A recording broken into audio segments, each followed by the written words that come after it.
সাবিত্রী রান্নাঘরে আপনাদের সবাইকে স্বাগত। আমার আজকের রেসিপি থোড় ভাজা। আমি থোড় নিয়ে নিয়েছি এখানে 300 গ্রাম মতো। এটাকে নুন হলুদ দিয়ে আমি ভালো করে চটকে কিছুটা জল বার করেছি। তার জন্য আমার পেঁয়াজ আছে। আমি প্রথমেই কালো জিরে ফোড়ন করব। শুকনো লঙ্কা কালো জিরে ফোড়ন করব। শুকনো লঙ্কাগুলো দিয়ে দিলাম। এবার আমি কালো জিরে দিচ্ছি।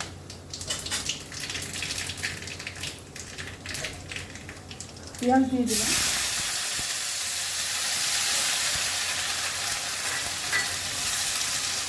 এখানে 3টে মতো বড় পেঁয়াজ আছে।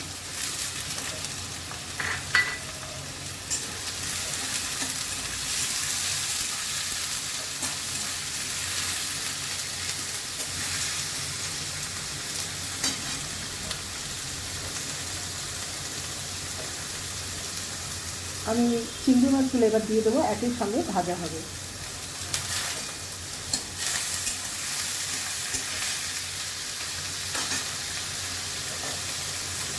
হলুদ দিয়ে দিলাম, নুন দিয়ে দিলাম, আর থোড়েও কিছুটা নুন আছে।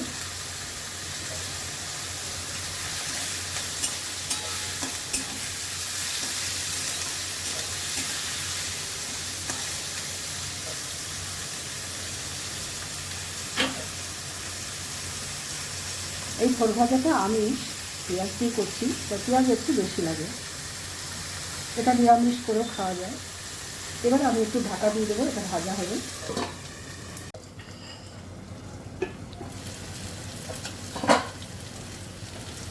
পেঁয়াজটা ভাজা হয়ে গেছে। এবার আমি থোড়গুলো দিয়ে দিচ্ছি। এগুলো ভালো করে চটকে নিয়েছি। কিছু কাঁচা লঙ্কা দিয়ে দিলাম।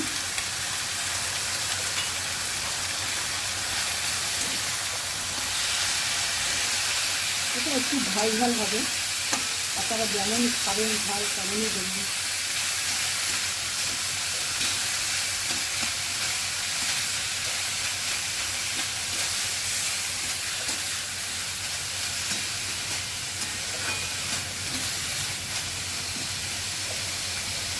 এবার ঢাকা দিয়ে দেবো। ঢাকা দিয়ে লো হিটে দেবো, একটু সেদ্ধ হবে। চিনি দিচ্ছি অল্প।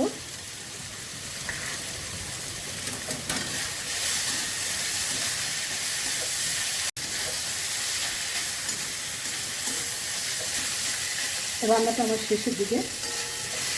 যদি ভালো লেগে থাকে অবশ্যই সাবস্ক্রাইব করবেন, লাইক শেয়ার কমেন্ট করবেন, আমার ফেসবুক পেজটাকে ফলো করবেন। আপনারা সুস্থ থাকুন, ভালো থাকুন। ভিডিওটা আমি এখানেই শেষ করছি।